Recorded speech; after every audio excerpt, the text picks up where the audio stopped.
Apa kabar kalian pagi ini? Baik. Sehat? Sehat. Ya. Coba sebelum kita masuk ke kelas, kita rileks dulu ya. Kita bernafas dengan kesadaran penuh. Sebentar, ketika Haris menarik nafas, apa yang kamu rasakan? Kita mulai ya. Tarik nafas. Ayo, Aurel. Hembuskan. Ya, apa yang kalian rasakan? Bagaimana perasaan kalian pagi ini? Ya, oke. Sebelum kita belajar, kita silakan masuk dulu seperti biasa. Silakan. Nanti silakan. Apa kabar kalian pagi ini? Baik. Sehat? Luar biasa. Ya, sebelum kita mulai belajar, Ibu persilakan kalian berdiri terlebih dahulu. Kita bersiap takut PTK. Kita sama-sama. Siapa yang bisa memimpin? Ada yang bisa memimpin? Ya, Ibu yang pimpin. Sekarang semua berdiri. Takut PPK. Religius, nasionalis, mandiri, gotong royong, integritas, yes. Sekarang salam PPK. Bukan. Salam PPK.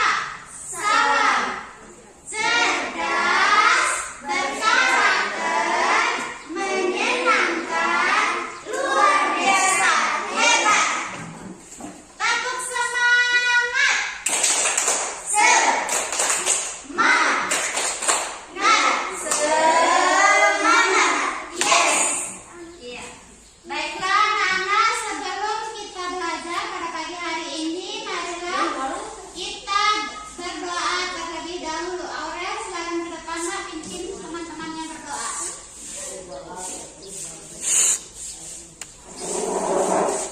Kan ya. Teman-teman, sebelum belajar, mari kita berdoa menurut keyakinan masing-masing. Berdoa dimulai.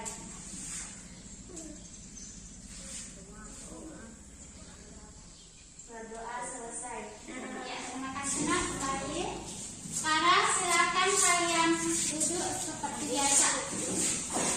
Baiklah, sekarang kita belajar tema 8 ya. Tema 8, kalian masih ingat apa judulnya? Tema 8, lingkungan sahabat. Lingkungan sahabat kita. Di mana materi yang akan kita pelajari atau tujuan pelajaran yang akan kita capai pada pagi hari ini, lihat di papan tulis ya anak-anak. Melalui sebuah video pembelajaran tentang keragaman suku bangsa dan budaya Indonesia, siswa dapat mengidentifikasi suku bangsa dan budaya yang ada di Indonesia. Kemudian tujuan pembelajaran kita yang kedua, melalui pengamatan video pembelajaran keragaman suku bangsa dan budaya Indonesia, siswa dapat menceritakan tentang budaya tentang suku bangsa dan budaya yang ada di lingkungan sekitar. Kemudian melalui kegiatan bermain peran, siswa mampu menunjukkan sikap toleransi yang dapat dilakukan dalam keberagaman suku bangsa dan budaya yang ada di Indonesia.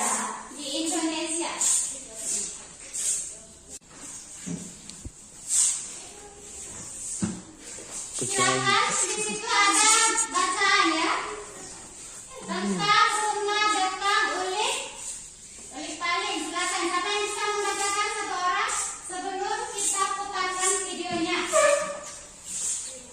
Ya, silakan yang masih ingat membaca. Aurel, silakan.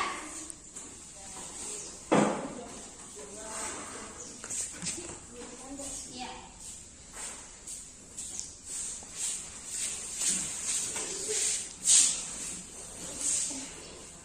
Ya, buka maskernya dulu, Nak.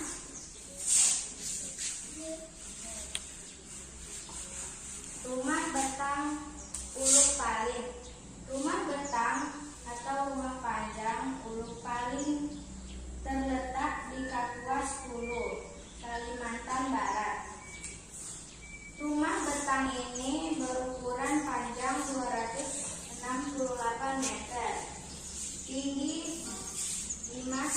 meter dan memiliki 53 bilik rumah. Menurut data pada tahun 2007, rumah batang ulu kayu ini dihuni lebih dari 500 jiwa yang terdiri atas sekitar 130 kepala keluarga. Tidak diketahui persis pada tahun berapa rumah betang ini pertama kali dibangun. Namun, diperkirakan rumah ini pertama kali didirikan oleh komunitas Tamangbalok Apalin pada tahun 1800-an. Kemudian, rumah betang ini pernah diperbaiki pada 1940-an karena kebakaran. Rumah betang ini juga telah 3 kali berpindah lokasi karena menyesuaikan dengan perubahan alur sungai Uluk dan sungai Nyabua akibat erosi. Jadi itulah materi yang ada pada buku. Kemudian ya ibu bagi kalian ke dalam 2 kelompok ya untuk mengerjakan tugas tersebut. Silakan dibagi 2 kelompok. 1, 2, 3, 4. 1, 2, 3, 4. Silakan digabung tempat duduknya. Ada bisa ke situ ya.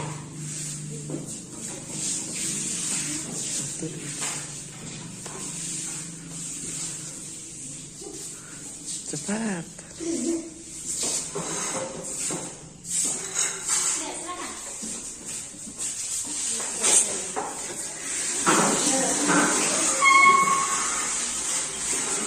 Ya, silakan yang mau HP-nya.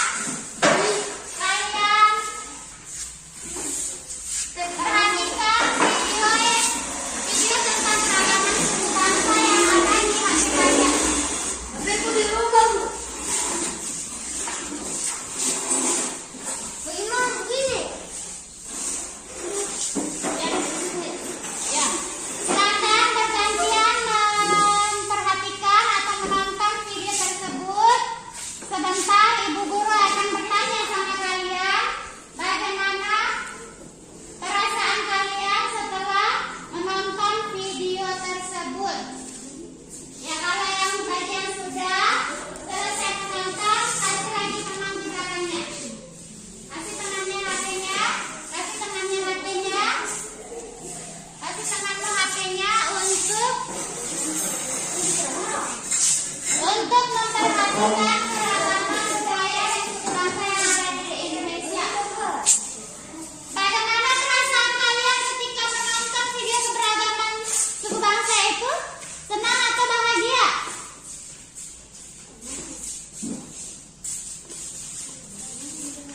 Senang?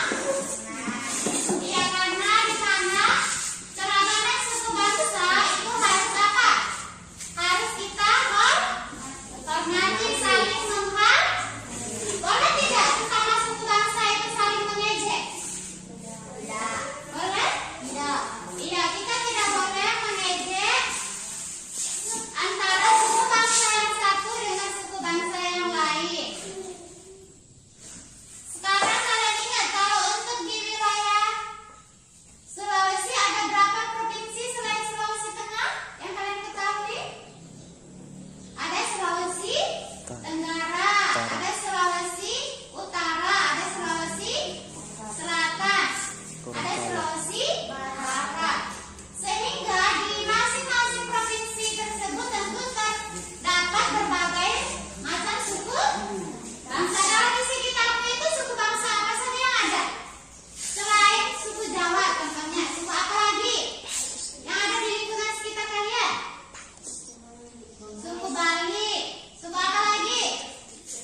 kerjakan sebentar.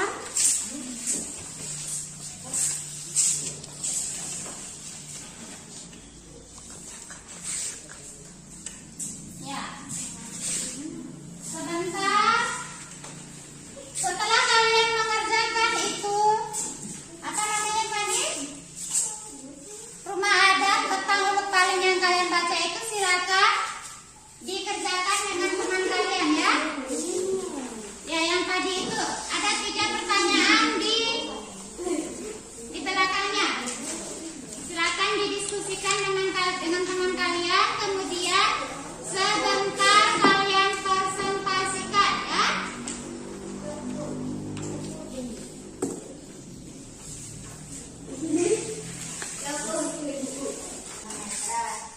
Ya, kemudian tinggi 5 sampai 6 meter. iya, kemudian berapa penghuni rumah Betang Uluk Palit? 500 apa? Jiwa.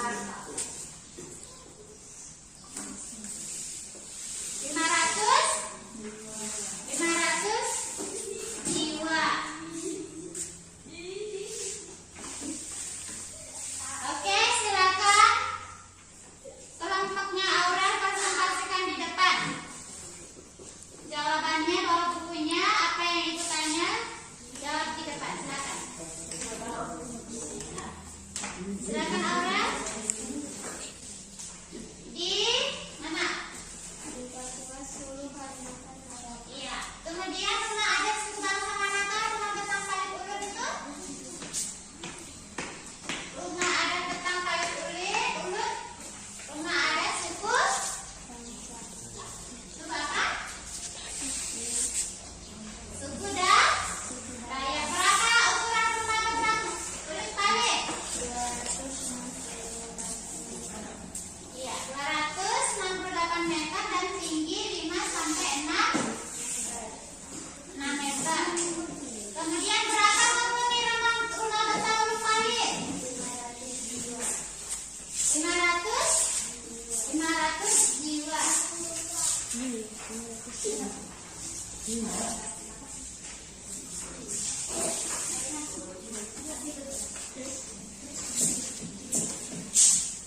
Ya, sudah?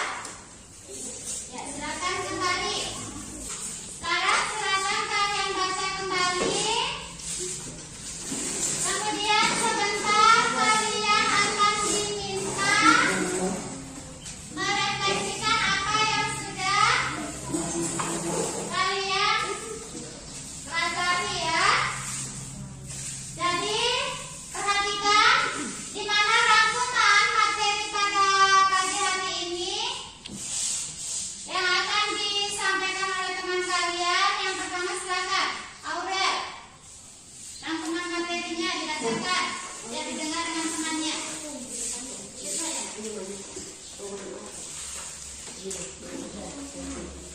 Rangkuman materi. Indonesia merupakan negara kepulauan yang penuh dengan kekayaan serta keragaman budaya, ras, suku, kepercayaan, agama, bahasa daerah, dan masih banyak lainnya. Meskipun penuh dan keragaman budaya, Indonesia tetap satu sesuai dengan semboyannya, yaitu Bhinneka Tunggal Ika, yang artinya meskipun berbeda-beda tetapi tetap satu jua. Keragaman budaya turut serta didukung oleh wilayah negara Kesatuan Republik Indonesia yang terpisah wilayah-wilayahnya oleh lautan. Keragaman merupakan suatu kondisi pada kehidupan masyarakat. Perbedaan seperti itu ada pada suku bangsa, agama, ras, serta budaya. Keragaman yang ada di Indonesia adalah kekayaan dan keindahan bangsa Indonesia. Pemerintah harus bisa mendorong keberagaman tersebut menjadi suatu kekuatan untuk bisa mewujudkan persatuan dan kesatuan nasional menuju Indonesia yang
Dari ada tipe fisik, bahasa yang dipergunakan, kemudian ada adat istiadat, ada kesenian daerah, dan juga kekerabatan.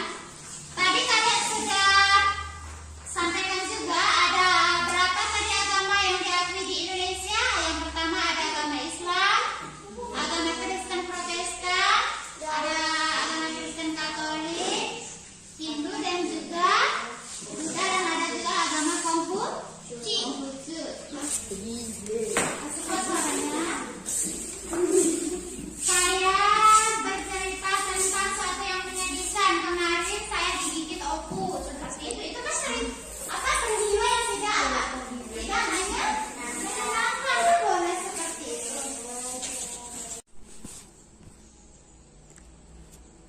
Perasaan saya sebagai CGP pada saat merencanakan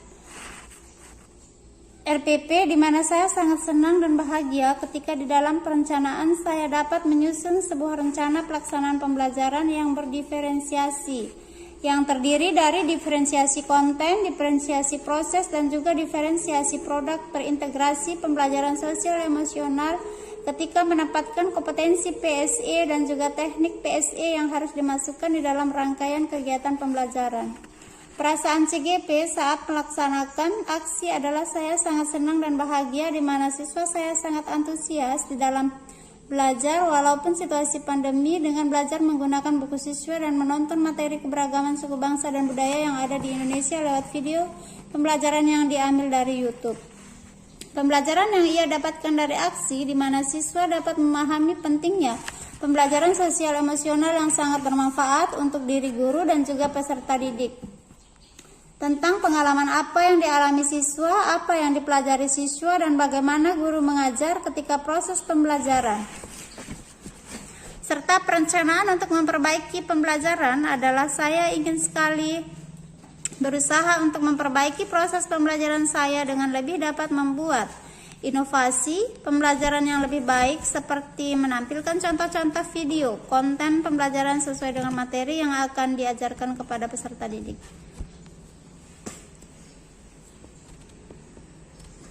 Di mana pada masa lalu, di mana menghubungkan keterkaitan hasil pembelajaran dengan pengalaman masa lalu, di mana sebagai CGP pada masa lalu ketika menyusun rencana pembelajaran atau RPP, saya sebagai guru tidak melakukan pemetaan kebutuhan belajar peserta didik saya, baik berdasarkan kesiapan belajarnya murid, minat belajar murid, dan juga profil atau gaya belajar murid.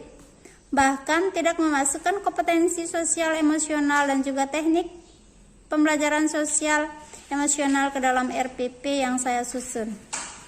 Sehingga dalam pembelajaran hari ini saya berusaha melakukan pemetaan kebutuhan belajar siswa dan memasukkan kompetensi sosial emosional dan juga teknik-teknik dalam pembelajaran sosial emosional ketika mempelajari materi keragaman suku bangsa dan budaya yang ada di Indonesia. Di situasi sekarang yang serba canggih, saya selalu berusaha untuk bisa memberikan materi tambahan yang diambil dari YouTube sesuai dengan materi yang diajarkan, sehingga siswa bisa mendapat wawasan baru ketika mereka menonton video pembelajaran lewat YouTube tersebut. Target pembelajarannya, di mana saya ingin mentargetkan pembelajaran saya ke depannya agar bisa menjadi lebih baik dengan melakukan perbaikan di dalam RPP yang saya susun untuk bisa memasukkan kompetensi sosial emosional dan juga teknik PSE dengan tepat sesuai tujuan pembelajaran, serta melakukan inovasi dalam media pembelajaran dengan melakukan pembelajaran berdiferensiasi yang di dalamnya terdapat diferensiasi konten, diferensiasi proses, dan juga diferensiasi produk. Bagaimana pembelajaran ini bisa berguna di masa mendatang? Saya ingin sekali pembelajaran hari ini tentang keberagaman suku bangsa dan budaya yang ada di Indonesia dan juga di lingkungan sekitar dapat membawa dampak yang baik kepada peserta didik saya tentang betapa pentingnya kita saling menghargai adanya keragaman suku bangsa dan budaya yang ada di Indonesia dan juga di lingkungan sekitar, di mana keberagaman itu bisa menumbuhkan sikap toleransi antar umat beragama sehingga menumbuhkan kerukunan dalam hidup.